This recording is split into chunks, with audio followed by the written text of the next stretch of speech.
there one or two things that you thought about now that you've had a little break you want to make sure that you highlight? One or two things from your story, from your experience that you want to highlight. Z, how about you first? I feel like God did his job, man. Honestly, it came out better than I thought it.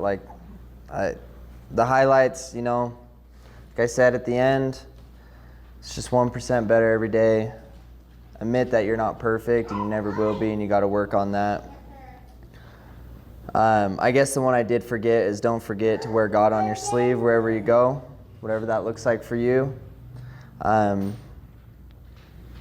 And yeah, that's it. You can share a little bit forward. Let's make a nice little cozy circle. Aimee? Shay, you know how I work. So I don't feel like you'll be surprised when I tell you I have no idea what I said. I know that I talked about listening to intuition, and I know that I talked about asking for what you need, and I know I talked about family is what you make it. So I'm just going to assume that those were the three most important things. Boom. Okay. I've got a couple questions. I'll field one or two here, and then feel free to you guys if you want to ask them what has come up for you. Z, how do you go back to reality home after treatment? Oh, that's kind of a tough question, honestly. The thing is, treatment, I don't feel like you're ready to leave I Am Recovery until you don't want to leave. Like, in my opinion, like I stayed there for 2 years, and it kind of got to a point where like I had some things going on in life, and I really got to a point where like that was home. Like it turned into home, and then I got comfortable, and that's when I knew I needed to get uncomfortable again. So I guess it got to a point where it wasn't easy when I first got out. The place I moved into wasn't the best spot for me, and I kind of bounced around, and then COVID started. That's a tough question to answer, honestly. And you didn't come home? No. Yeah, I didn't go back to mom or dad's. Yeah, thanks, Mom. Yeah. You didn't come back to mom and dad? Yeah, no, I moved out finally. A comeback's not a go back. Yeah. There you go. Mm-hmm. Yep. I think just remembering your foundation, you know. Hi baby. when you leave the house, you got to make sure you're still, like, I know for me at the house, like we had to wake up at a certain time in the morning. You make your bed every morning. You go to work and you're on time every day. You go to your meetings every day. So as long as you keep your foundation, you can slowly like drop structure, but just make sure your foundation stays strong. It's kind of what I would say. I hope that helps. I'm gonna ask a follow-up question for you. You've got that real gift to connect people across ages and demographics, and it's beautiful. How did you mend, heal, make right the anger that your mom and dad had from you doing what you're doing and the consequences they spilled out around you? How did you make things right with your parents or your best friends or your siblings? The anger they were feeling. Yeah.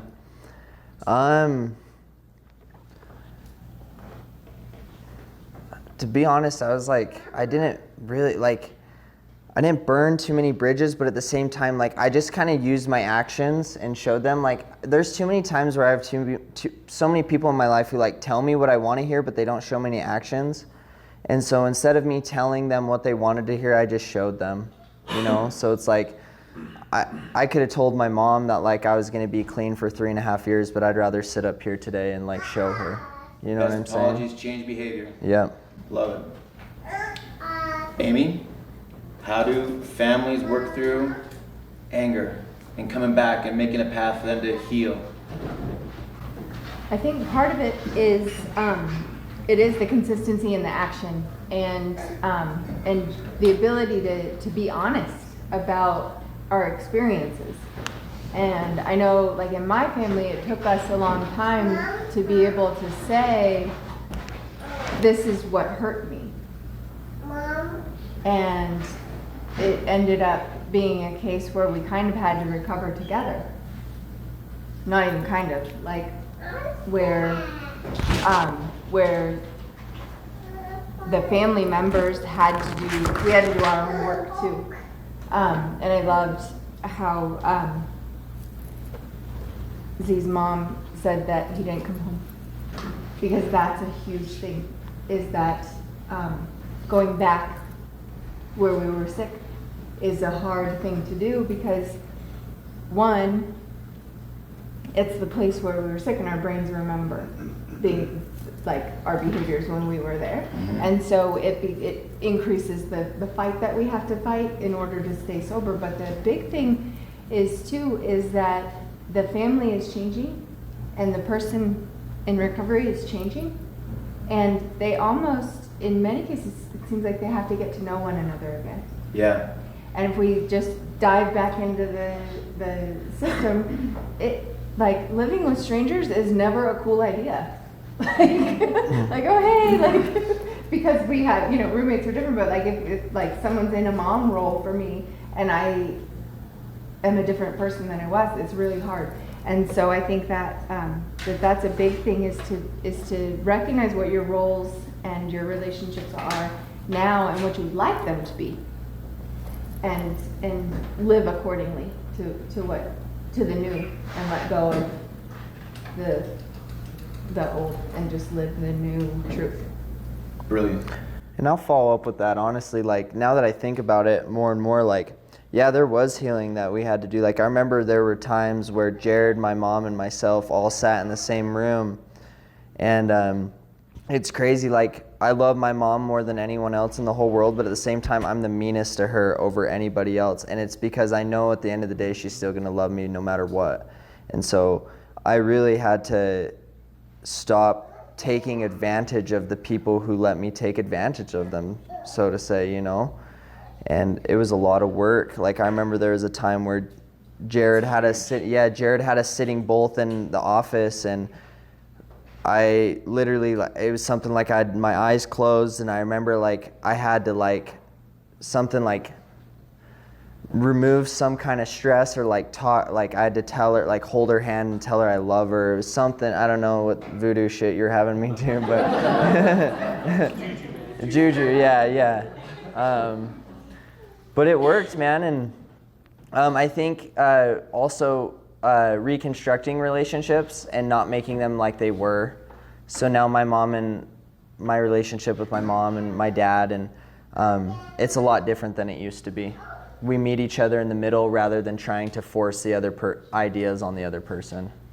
I don't think it's any stretch to see how your yoga practice and the practice of Shavasana and yoga, where you practice the old me is gone, making space for the new you, allowed you to translate that into your life. Yep.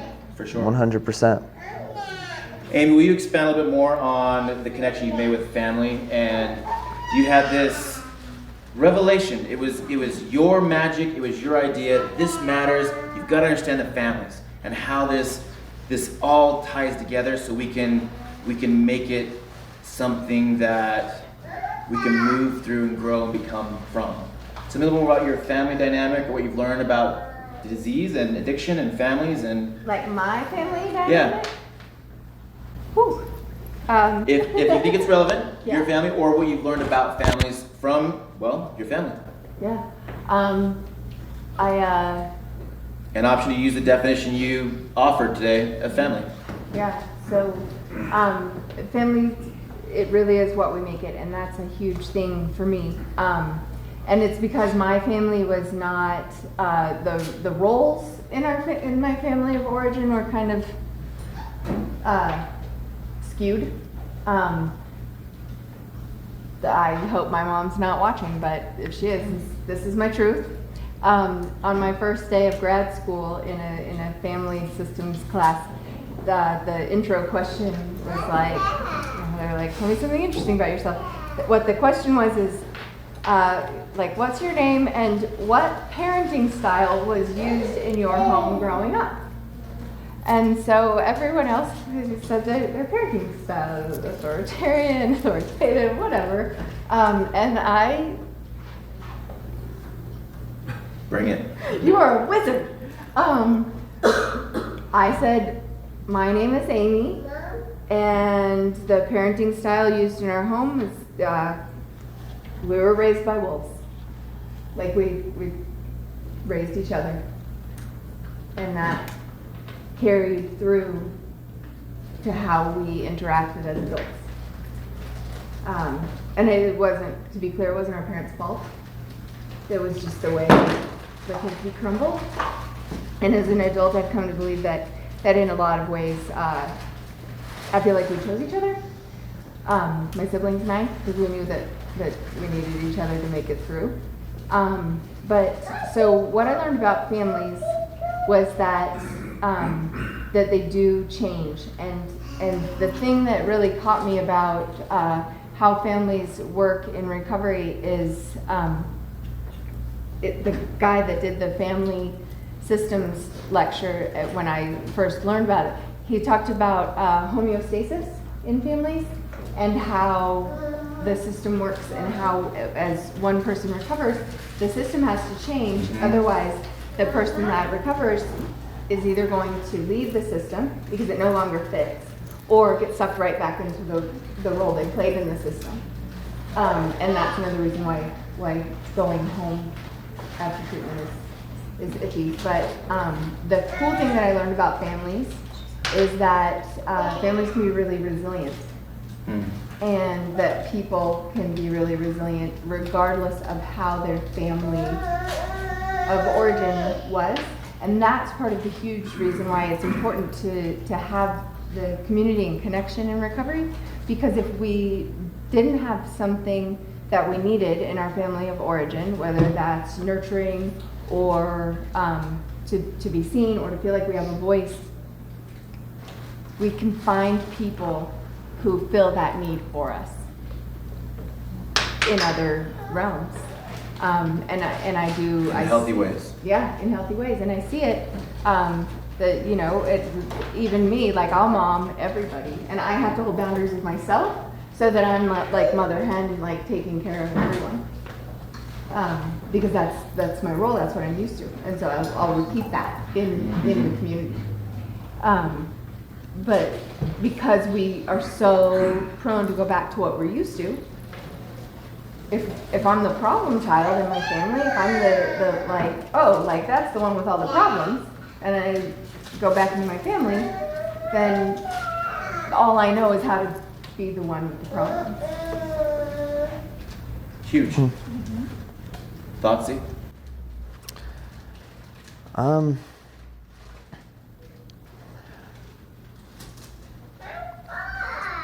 Honestly, I feel like the whole like anger and family dynamic and addiction is very real. Honestly, like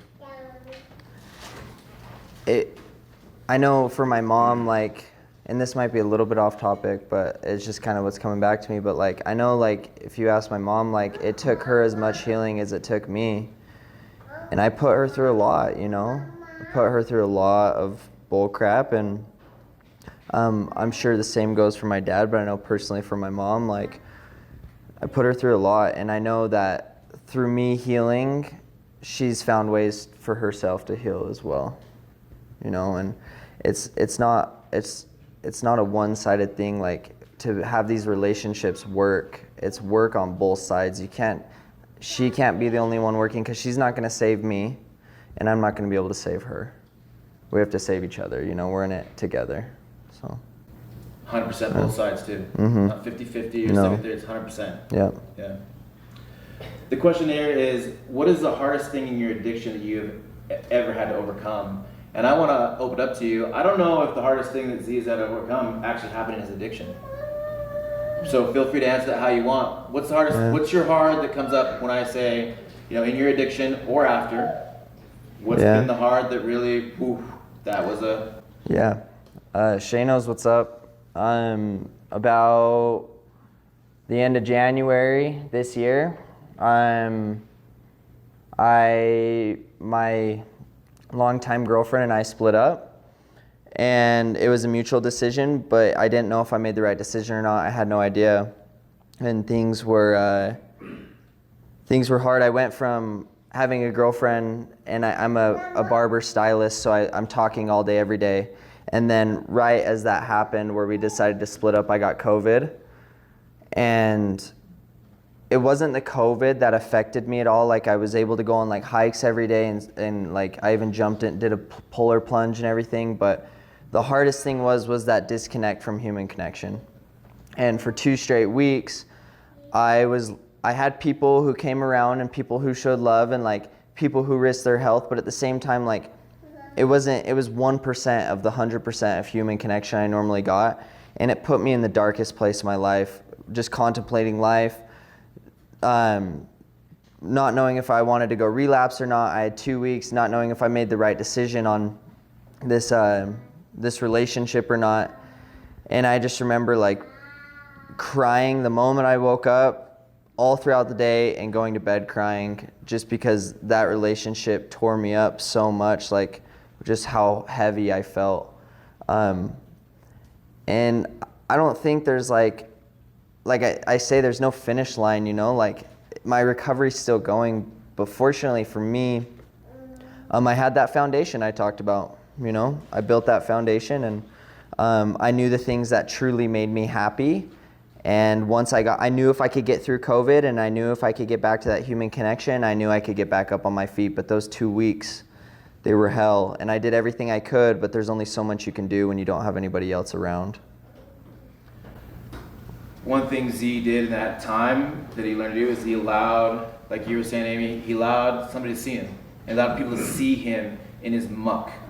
And what you found is, you don't look down on people when they're in their heart and their muck. You actually admire and respect, and we do this, we win together. And for you to allow people to see you in that space and that place, it gave you time. It gave you time until the waves started, like the wave sets come and you can start surfing again. Yeah.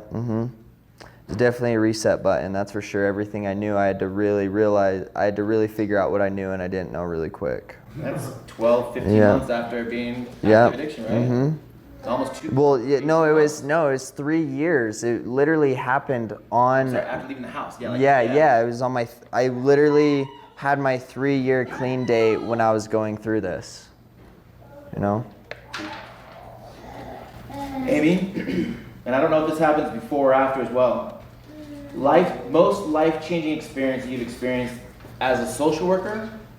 Option to talk about becoming a social worker. I don't know what was harder, becoming or being, but what's something that's been life-changing for you about listening and doing?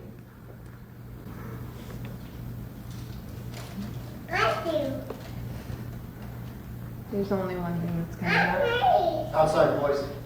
Thank you. Only one thing coming up. There's only one thing. There's only one thing coming up. But the most life-changing thing for me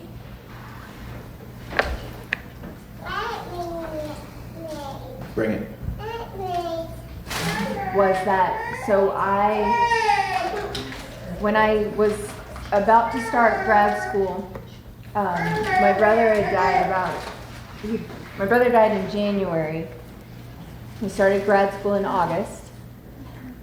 And I knew I was going into the treatment world, and I knew that I was going to be likely working with people who would remind me of John. And I didn't know. John is brother, right? John is my brother, yeah. And I didn't know how I was going to do that. So I met Ryan Hymas, and he tricked me into, no, he didn't trick me. Synchronicities led me to Ryan Hymas, and that led me to my first year grad school internship. And that was an amazing experience for me, but the life-changing part of it was that right before, sometime right around Thanksgiving, a man came in, and I looked at him and I thought, man, nope. That one's a trigger, like, no, not having anything to do There's with a him. client at one of the places you were at. Yeah. Yeah. Yeah. So he was a client where I was interning, And I just like immediately was like, no, he's too triggering. I don't want anything to do with him. I need him to I'm gonna put my blinders on and ignore that guy. So then a few days later, but he like kept talking to me, and I was just kind of like, no, leave me alone. But in a nice way. But I the next week they brought him in, and the case manager said, this guy's really struggling, and he needs to talk to a therapist. And guess who was the only therapist in the place? Me. But I wasn't a real therapist. I was just an intern, so I thought I was going to be safe, but I wasn't. So I had to sit with this guy, who's like Trigger City for me, because he had a lot of things in common with my brother. Sadness, anger, fear. What were the emotions? All of it. Just all the heavy, Yeah. the big stuff. Like, I can't do this. Okay. I don't, like, I'm gonna go home and I'm gonna say, I quit, this is too hard, I just wanna go back to selling tile. Like, I can't do it. And so, but the story is that this young man ended up kind of following me around for a few years. And knowing each other ended up being a healing experience for both of us. And watching him in his healing was the biggest life-changing thing. And to feel that the intuition that brought us together, that because he told me that day that I had to help him. He said, I think if anybody, I've been to treatment 13 times, and I think if anybody can help me, it's you. And I was just like, not me, pal. But he experienced a tremendous amount of healing. A most powerful thing that you possess through your tragedy is, if you allow it to change you, you have the gift to see people that you couldn't have seen before, and to meet them and be there for them in ways that you would never have been able to be. That's your power, and that's your gift if you allow it to become. Sean? I was just going to ask you a question on that, like, because I heard you talk about your brother before and just now. Yeah. Like, what was it about losing your brother that really tore you up the most? Is the older brother, right? No, he's younger. Younger? He's 2.5 years younger to the day.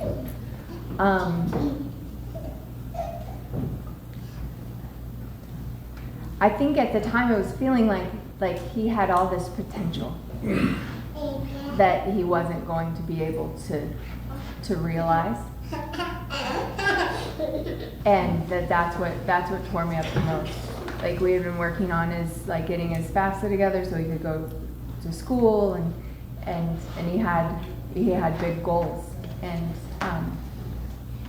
I think that a lot of it was the potential that the world was going to miss out on him. But what's been interesting is that there are several people who will tell you that they're living for him, and there are people who are sober and successful and doing great things because they committed to living for him. And I think that's really powerful, is that his influence gets to keep going that way. I'm going to repeat the question just so anybody listening to the recording, I think it's profound. The question was, what really tore you up about your brother? What was the thing that really raked you over the coals? And it was the potential, or the unrealized, or the ready energy, the unreleased. Yeah, that people were going to miss out on knowing him. And now they get to experience it because we're that way. Z, God brought you the priesthood. How are you following that in your life? I'd be lying if I said I went to church every Sunday. I don't know the last time I've been to church. But what I can tell you is that I'm an apostle of Christ, and I'm not saying I'm a legitimate apostle, but if you walk right into my house, the first thing you see is a big picture of Christ, you know? And it's not the normal Jesus picture that you'd see. It's actually him wearing a trucker hat, and it's from the show called The Chosen. But I will never deny my religion. The priest, like, going to church is something that has always been really hard for me, and I plan on one day, like, yes, I could see myself in the future doing that again. But for where I'm at right now in my life, like, not every single morning, but most mornings I hit my knees and pray. Before I lay in my bed every single night, I hit my knees and pray. And sometimes I don't want to. And sometimes I don't, but most of the time I do. I just always have a prayer in my heart. Before I got in here, I was on my knees in the bathroom praying. When I see someone who's homeless, I pray for them. Before I have a client, I pray for it. You know, I will be a martyr for what I believe in. I really would. And I can say that proudly. So I guess that's how I uphold that priesthood, you know. I know my brother Jesus Christ is proud of me, let's put it that way. I may not hold the priesthood at the moment, but I know he's proud of me. And isn't our homes and our spaces endowed chapels anyway, like endowed spaces that are holy for us anyway? Yeah. Because really, you know, like chapel house, right? Here, like I'm Zaxter's mom, but anyone in here would honestly, like, you guys are the most special, like the most endowed people ever. And I am, like Jared knows, I am a fan of this house and you people. And every mother I've ever talked to, or every father I've ever talked to, who's had someone who struggled or a friend, always says they were the most special one. The most special, had the most special heart. And I know that, like, that's what we are all endowed with, this specialness, which we could call priesthood, or we could just call goodness. Yeah. Right? Yeah, thank you, Mom. I mean, what is the name of the men's house? It's the chapel house, right? It's a sacred place. This is a sacred place. We got about 10 minutes. Who wants to bring us home with a question or poke these guys with some challenge? Cody. This one's for Z. What do you do on a daily basis to achieve that 1% every day? The question is, what does Z do on a daily basis to achieve that 1%? So first thing is try to get out of bed without clicking snooze. In my opinion, that's 1% right there. So I can keep going if you want. And not every day is this good, but in an ideal day in my life, this is what it looks like. Getting out of bed without clicking snooze. Hopping in the shower and taking a nice shower. Putting on fresh clothes, not stinky clothes.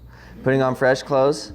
Going to work to a fully booked out day. Finishing it with a good attitude. After work, I go home and I exhaust my body somehow. So like I said, I love hot yoga. I love hot Pilates. I love getting into the hot room. So going in and exhausting my body. So I've already woken up on time. I've gotten my body prepared in clean clothes. I've mentally exhausted myself at work. Physically exhaust myself by working out. Go home. Eat appropriate food. Like my diet is a big deal to me lately as well. So really healthy diet. I feel like there's no better drug on earth than being hydrated and having a clean diet. And what did you say, Shay? Breathing properly, right? Those are the 3 best drugs on the planet, if you ask me. There's no better ones. So coming home from working out, eating proper food, saying my prayers, and then laying my head on my pillow before bed. And to me, that gives me like 5 to 10%, honestly. But that's what I like to do.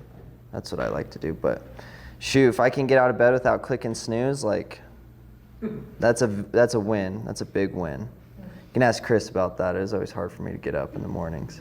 I think to add to that too, Cody, is often those days though are where you're just protecting your gains. Some days you're just not going backwards. So you may not feel like I'm not 1% better, but you're not 1% worse either. And that 1% they compound. So 1% tomorrow is 1.1% the next day. So it compounds, starts generating momentum. And then when you allow the magic to happen, allow it to happen as like it possibly could, and let go of some of that outcome, boom, now you have like other agents working with you, and you start generating some momentum along that way, and all of a sudden it's 4% one day, or 7%, and you're not losing along the way too. No.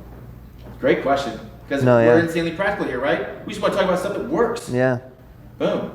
No, thank you, Cody. Appreciate that, man. I miss Okay, we're you. bringing in any family members, not them specifically necessarily, but any families want to ask that question. Please. So what is you guys' proudest moment of overcoming the challenges you face? And it doesn't have to be addiction, but any challenge you face, what is the what do you hold on to and go like, man, this makes me feel proud of myself. Man, this makes me feel successful. Man, I get up and feel enthusiastic about myself, because as Aimee said towards the end, we have to say we love ourselves some way. Mm-hmm. So what is that love that you find inside of yourself? You want me to go? Or you go? The question, I don't know if we hear it on the recording, but the question is, what do you, when he asks, what do you feel really proud about yourself? What's the hard you've done that you're, wow, boom, that's awesome. 5, 4, 3, 2, 1, Z, go. Don't think, just respond. My biggest thing lately is honestly, like, my biggest addiction lately is just eating. So, like, the fact that I've switched my diet up, and the fact that now I can't live without doing, exhausting my body, you know? Like, I love that feeling, like, when it's all said and done, that's when I wake up in the morning, I'm proud of myself, when, like, the day before I just, like, killed it. I don't know if that answers your question. Moments like this tonight, like, I didn't know I was capable of doing something like this. I was freaking out this last month, so I'll remember tonight forever. And real quick, everyone notice, I caught Z at the grocery store.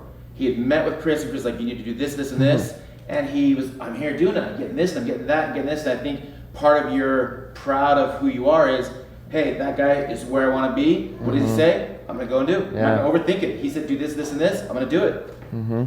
Made it yourself. 100%. Boom. 5, 4, 3, 2, 1. Don't think, just respond. Letting go of expectations. Letting go of the expectations that I thought, the expectations of what I thought I needed to be in order to be effective and successful and to reach people. So I like finishing my bachelor degree after losing my brother, I had to make a decision. Where was I going to still worry about getting all A's, or was I going to accept the fact that I had gotten into probably 8th choice grad school program and just do enough to keep that so that I could keep moving forward. And so that was to let go of the idea that I had to be like the smartest, strongest, fastest person I knew, and embrace the idea that I could just be enough. Because that's all I could be in those moments. In those moments following John's death. All I could do was the minimum. And that was enough. And if you're in the present moment, it's always enough. Real quick, what's a bonus? When is the outcome not the outcome? If you're going for the tree and you find the right-hand turn. Take the right-hand turn. Okay. Don't stay attached to the outcome. If God tells you that you need to go to the tree, and on your way to the tree, God tells you that you need to turn right down that path, don't stay stuck on the tree. You only started on the path to the tree so that you would find the right turn. Nice. Magical. Best arena talks ever. Thank you guys.